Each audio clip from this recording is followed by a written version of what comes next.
الحمد لله وكفى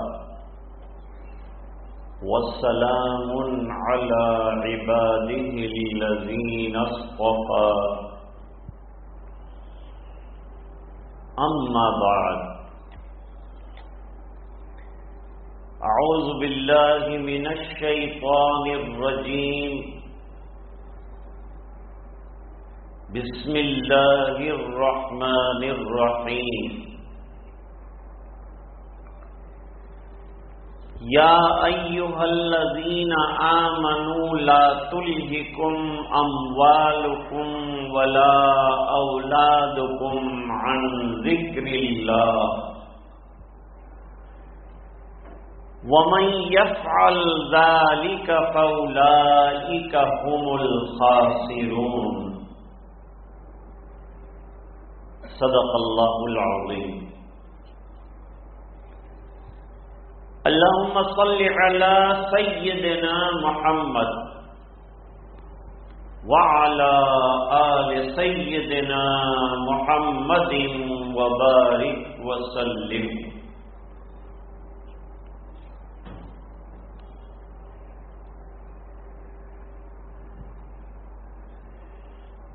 دنیا میں دو طرح کے انسان ہیں. ایک وہ ہیں جن کو اللہ تعالی نے مال سے نوازا ہے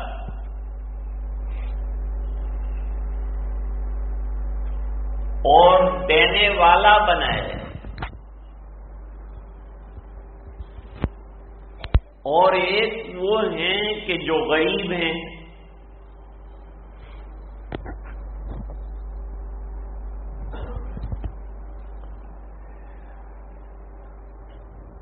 جن کو مال دیا ہے اللہ نے. وہ بھی ایک طرح کا امتحان ہے، آزمائش. اور جن کو نہیں دیا ہے یہ بھی اللہ کی مصلحت ہے، اس میں بھی کوئی خیر کا پہلو ہوگا، ہم نہیں جانتے. بسا اوقات کھل کر سامنے آتا ہے اور ہماری زبان سے نکل جاتا ہے کہ بھئی اس کا غریب ہونا ہی ٹھیک تھا.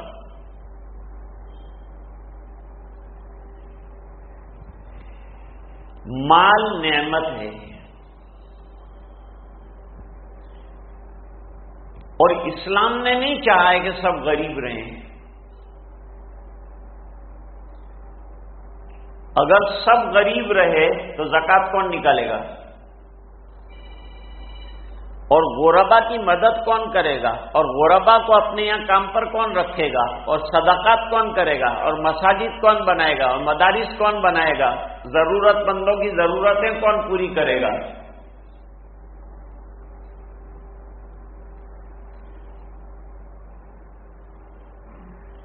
ایک عجیب بات ہے.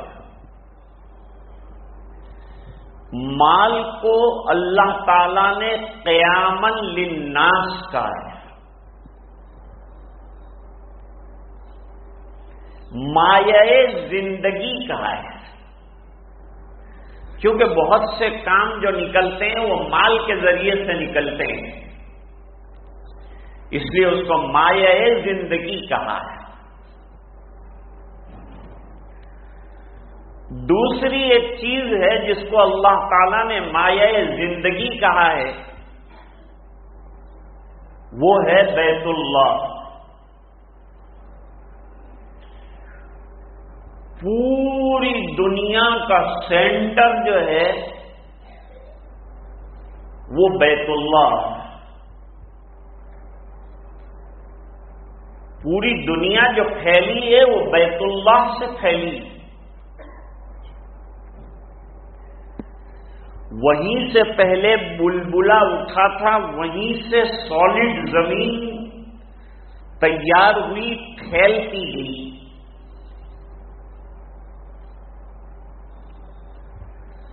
اور آج پوری ملت اسلامیہ کا جو ارادہ ہے وہ بیت اللہ سے وابستہ ہے. نمازیں ہیں، حج ہیں، عمرے ہیں، سب بیت اللہ کے ارد گرد ہوتے ہیں، اس لیے اس کو قیاما للناس کا، اس کو خوب یاد رکھیے۔ اب ایک مسئلہ سمجھیے، اگر کسی بچے کے والد انتقال کر گئے، والدہ بھی انتقال کر گئی، اور مرتے مرتے کسی قریبی رشتہ دار کو ولی بنایا، ذمہ دار بنایا کہ بھائی یہ بچے کی اتنی پراپرٹی ہے، اتنا مال ہے، اس کا خیال رکھنا اور اس کا پرورش کرنا، اور جب یہ سمجھدار ہو جائے اس کا مال اس کو واپس کر دے۔ تو یہ بچہ جب تک سمجھدار نہ ہو جائے، یعنی اس میں مال برتنے کی سمجھ نہ آ جائے، وہاں تک اس کو مال نہیں دیں گے۔ کیوں؟ اس بنا پر کہ باپ کا جمع کردہ اثاثہ ہاتھ میں آتے ہی اڑا کے ضائع کر ڈالے گا اور آگے کی زندگی کو دوبھر کر دے گا۔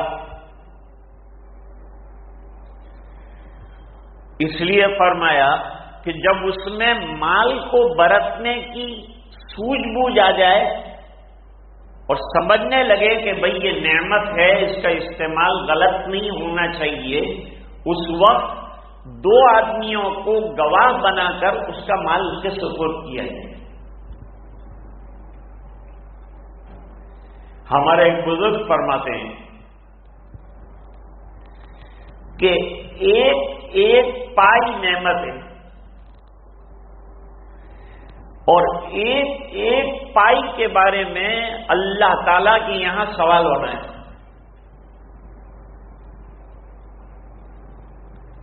اب دوسری بات سنیے، مال کا حلال طریقے سے کمانا ضروری۔ جب حلال طریقے سے کمائے گا تو اپنی اولاد کو، بیوی بچوں کو حلال مال کھلائے گا۔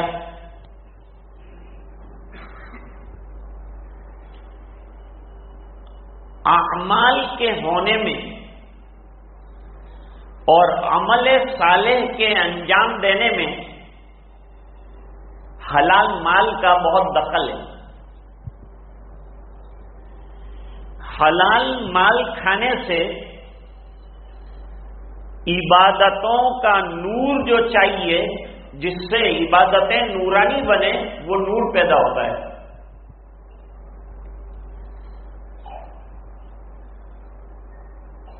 شیخ عبد القادر جیلانی رحمت اللہ علیہ فرماتے ہیں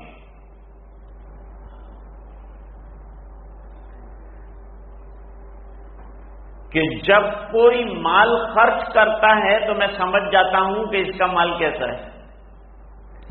اگر گانوں میں، بجانوں میں، اسراف میں، فضولیات میں، شراب میں، جوئے میں اس کا مال خرچ ہوتا ہے تو میں سمجھ جاتا ہوں کہ آیا غلط راستے سے ہے تو جا رہا ہے غلط راستے میں۔ اور جو مومن محنتوں سے اپنا حلال مال کماتا ہے، وہ سوچ سوچ کر خرچ کرتا ہے کہ میری حلال کی کمائی کہیں غلط جگہ پر نہ چلی جائے۔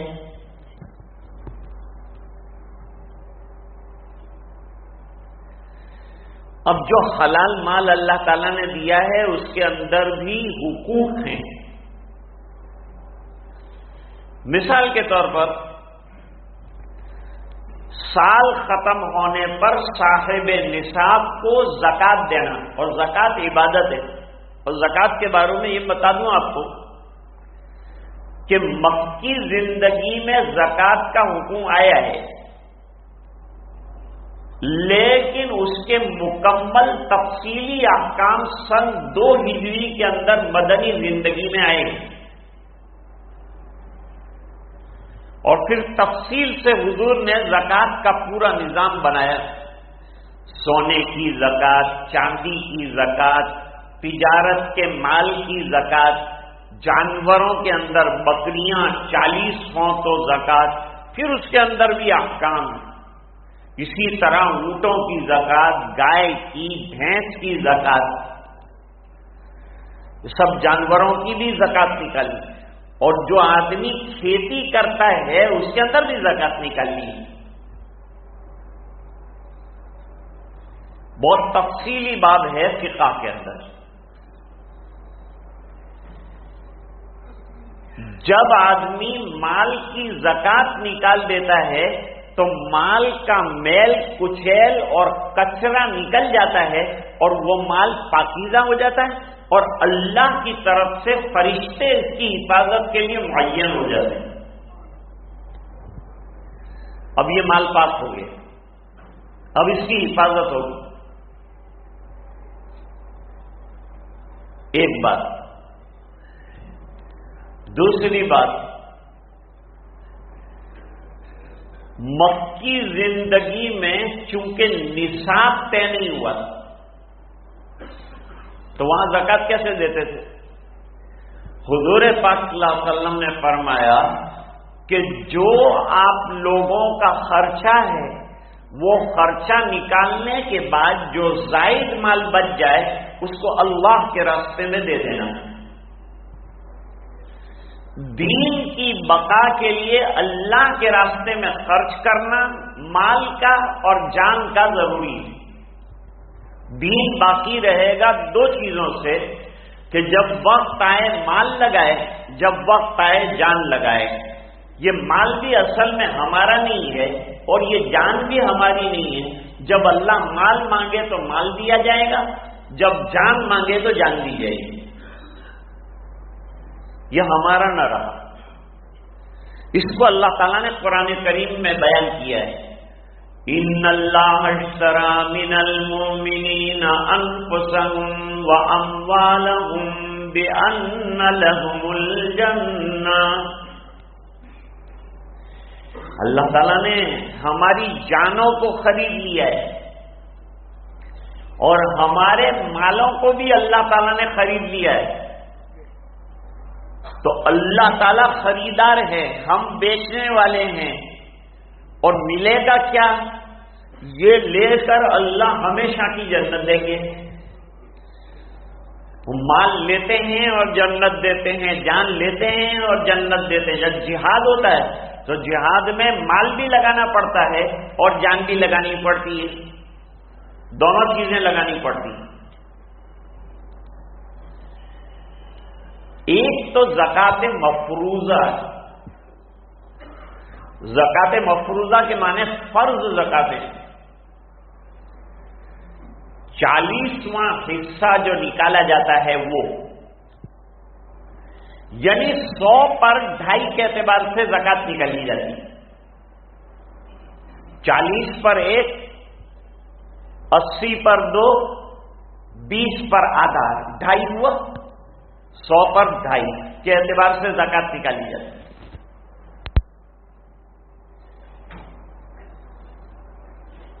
جیسے 10 لاکھ روپے ہوں گے تو 25,000 روپے نکالے جائیں، اس کے اعتبار سے نکالا جاتا ہے۔ یہ زکات مفروضہ نکالنے کے علاوہ اللہ تعالیٰ نے جو ہم کو مال دیا ہے وہ مال میں سے نفلی صدقات بھی نکالنا، نفلی صدقات بضرورت نکالے جاتے ہیں۔ کب نکالے جائیں گے نفلی صدقات؟ نفلی صدقات بوقت ضرورت نکالے جائیں گے۔ جیسے بھائی بعض غریب ہیں، ان کے پاس کپڑا نہیں ہے اور اللہ تعالیٰ نے ہم کو مال دیا ہے تو ان کے لیے کپڑے کا انتظام کرنا۔ بعض یتیم ہیں اور یتیموں کے پاس جو ہے کوئی کفالت ان کی کرنے والا نہیں ہے، تو یتیم کی کفالت کرنے والے کی بڑی فضیلت آئی ہے، اس پر مال خرچ کرنا ہے، اس کو کھلانا ہے، پلانا ہے، کپڑا پہنانا ہے، دوا علاج وغیرہ کرنا ہے۔ حدیث شریف میں فرمایا انا وکافل الیتیم کہاتین، حضور نے اشارہ کیا میں اور یتیم کی کفالت کرنے والا جیسے یہ دو انگلیاں ساتھ ہیں ایسے قیامت کے دن ساتھ رہیں گے. تو یہ مال جنت دلانے والا بھی بن سکتا ہے، اور یہی مال اگر زکوٰۃ ادا نہ کی گئی تو بڑی وعیدیں ہیں. دیکھیے اللہ تعالیٰ قرآن میں فرماتے ہیں، حضرت مفتی لاجپوری صاحب رحمۃ اللہ علیہ جب زکوٰۃ نکالتے تھے تو جو ضرورت سے زیادہ گھر میں مال پڑا ہوا ہے اس کو بھی کاؤنٹ کرتے تھے، اور اس کی زکوٰۃ کاؤنٹ کرنے کے بعد زکوٰۃ کے اوپر زیادہ پیسہ نکالتے تھے. کیوں؟ زکوٰۃ کا پیسہ ہمارے پاس رہے تو یہ میل کچیل رہا، اور زکوٰۃ کا مال اگر آپ نے پورا ادا کر دیا تو آپ کا مال پاک ہو گیا. اس کی کیا وجہ ہے؟ اس کی وجہ یہ ہے کہ زکوٰۃ کو حدیث شریف میں اوساخ الناس کہا ہے، لوگوں کا میل کچیل. اس لیے ان لوگوں کے لیے جو صاحب نصاب نہیں ہیں اور ضرورت مند ہیں وہ زکوٰۃ کا لینا جائز ہے، اور جو مالدار ہیں ان کے لیے زکوٰۃ کا لینا جائز نہیں لینا چاہیے. اللہ تعالیٰ قرآن میں فرماتے ہیں والذین یکنزون الذهب والفضة ولا ينفقونها في سبيل الله فبشرهم بعذاب أليم یوم یحمى علیہا فی نار جہنم فتقوی بها جباہهم وجنوبهم وظہورهم ھذا ما کنزتم لانفسکم فذوقوا ما کنتم تکنزون. یہاں تک زکوٰۃ ادا نہ کرنے والے، کنز کس کو کہتے ہیں؟ کنز ویسے خزانے کو کہتے ہیں، لیکن وہ مال جس کی زکوٰۃ ادا نہ کی گئی اس کو کنز کہتے ہیں.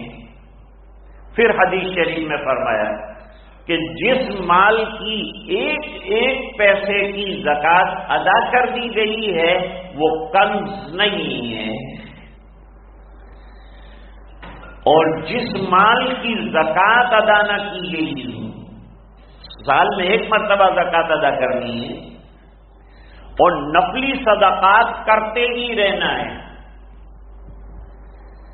اس لیے کہ کسی گڑھے کے اندر پانی آتا ہے اور جاتا ہے، آتا ہے اور جاتا ہے، تو جب نیا پانی کب آئے گا؟ جب پرانا پانی چلا جائے گا.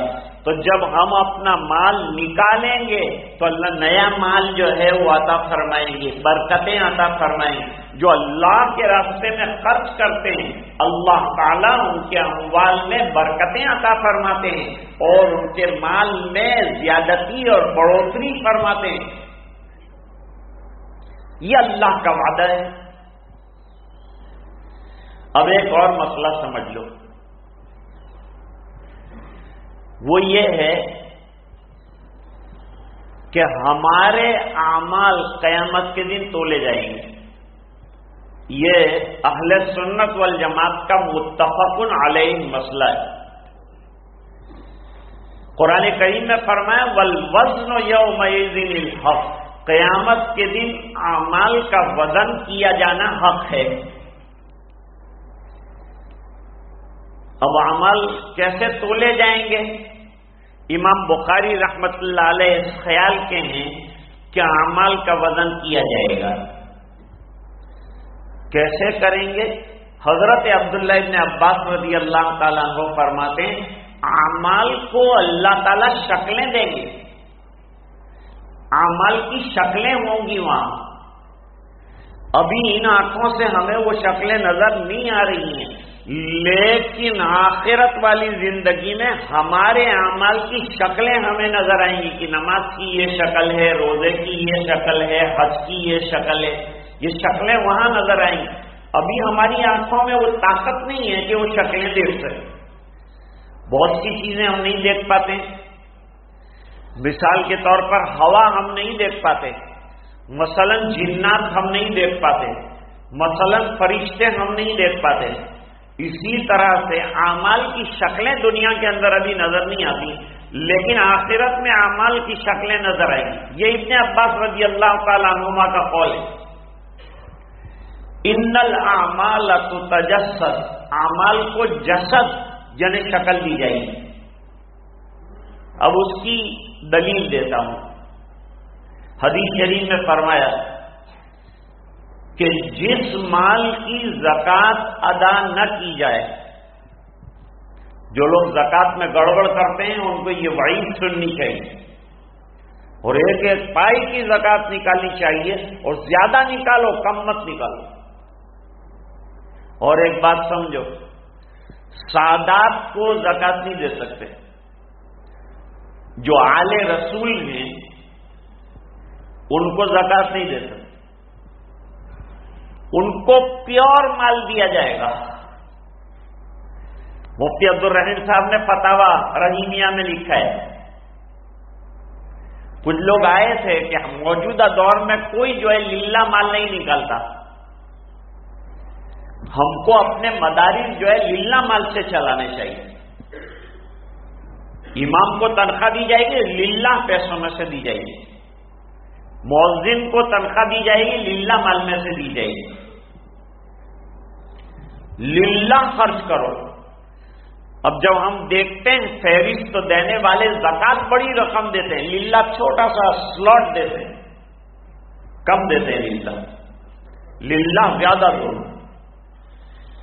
آج ضرورت ہے کہ ہمارے مدارس للہ سے چلیں۔ کچھ مدارس ہیں انگلی پر گنے جا سکتے ہیں جو للہ مال سے چلتے ہیں، ہمت کر لے امت تو للہ مال سے بھی جو ہے مدارس چلائے جا سکتے ہیں۔ حضرت نے لکھا کہ سادات کو زکوٰۃ کا مال نہیں دیں گے، اور وجہ کیا بیان کی؟ مفتی صاحب کے فتاوی کی خوبی ہے کہ وہ دلائل دیتے ہیں۔ دلیل یہ دی کہ اس کو حدیث میں اوصاف الناس کا ہے، میل کچیل، اور سادات ہمارے سردار ہیں، آل رسول ہیں، ان کو میل کچیل دیا جائے گا، ان کو پیارا اور اچھا مال جو ہم کھاتے ہیں وہ دینا چاہیے، اور اس سے ان کی خدمت کرنی چاہیے۔ مجھے نہیں معلوم کہ شہر میں ایسی کوئی کمیٹی ہے، لیکن ایک کمیٹی ابھی برطانیہ والوں نے بنائی ہے جس کے اندر پورے گجرات کے سادات جو ہیں ان کا تعاون کرتے ہیں۔ اب وہ جو ہے شادی کا نظام بھی بنا رہے ہیں کہ للہ رقم کے ذریعے سے یہ سادات جو ہیں ان کی مدد بھی کی جائے، اور ان کی شادیاں جو ہیں اٹکی ہوئی ہیں لڑکیوں کی وہ بھی کرائی جائیں، اور سال بھر ان کو مختلف موقعوں پر مدد کی جائے۔ تو حدیث شریف میں فرمایا کہ جس مال کی زکوٰۃ ادا نہیں کی گئی وہ قیامت کے دن گنجے سانپ کی شکل میں گلے کے اندر لپیٹ دیا جائے گا۔ گنجا کیوں ہے یہ سانپ؟ گنجا سانپ زہریلے پن کی علامت ہے۔ وہ سانپ اتنا زہریلا ہے کہ اس کے زہر کی وجہ سے اس کے سر کے اوپر بال نہیں اٹھتے، اور وہ ڈس رہا ہوگا۔ دیکھو یہاں زکوٰۃ کو شکل دے دی گئی سانپ کی، زہریلا خطرناک سانپ، اس کی شکل دی جائے گی، اور وہ سانپ ڈس رہا ہوگا، اور جس نے زکوٰۃ نہیں دی ہے اس سے کہہ رہا ہوگا انا کنزو کا انا مالو کا، میں تیرا خزانہ ہوں جس کو تو نے سنبھال کے رکھا اور جمع کر کے رکھا، اور اللہ کا جو حق اس میں دینا چاہیے تھا وہ تو نے نہیں دیا۔ تو مال زحمت بھی بن سکتا ہے جب اس کے حقوق ادا نہ کیے جائیں۔ اور مال نعمت بن کر جنت کے داخلے کا ذریعہ بھی بن سکتا ہے۔ حدیث میں فرمایا کہ بعض لوگ مجاہدہ اور محنتیں نہیں کر پاتے، لیکن اللہ نے ان کو بہت مال دیا ہے، تو وہ مالی صدقات کے ذریعے سے ولایت کے درجوں تک پہنچ جاتے ہیں اور اونچے مقام تک پہنچ جاتے ہیں۔ گھر پہ بیٹھے ہیں، بستر پہ بیٹھے ہیں، بیمار ہیں، لیکن اللہ کے راستے میں دے رہے ہیں اور اللہ تعالیٰ ان کو اونچے درجات اور مقامات سے نواز رہے ہیں۔ تو مال امتحان کی چیز ہے، اس لیے آئے تو ڈرنا بھی چاہیے اور کچھ کرنا بھی چاہیے۔ اللہ تعالیٰ ہمیں اس کو سمجھنے کی توفیق عطا فرمائے اور زکوٰۃ کی ادائیگی کی بھی توفیق عطا فرمائے اور حقوق کی ادائیگی کی بھی اللہ تعالیٰ مال کے ذریعے سے توفیق صحیح عطا فرمائے۔ اصل میں مجھے آج ایک واقعہ ذکر کرنا تھا، اس کی یہ تمہید ہے۔ اصل جو واقعہ ہے وہ نہیں بیان کر سکا، وقت ختم ہو گیا، اس لیے بات ختم کرتا ہوں۔ آج نکاح بھی ہے بعد نماز، اس لیے اس کے سلسلے میں حاضری ہوئی تھی۔ اللہ تعالیٰ نکاح کو مقبول فرمائے۔ وآخر دعوانا ان الحمد للہ رب العالمین۔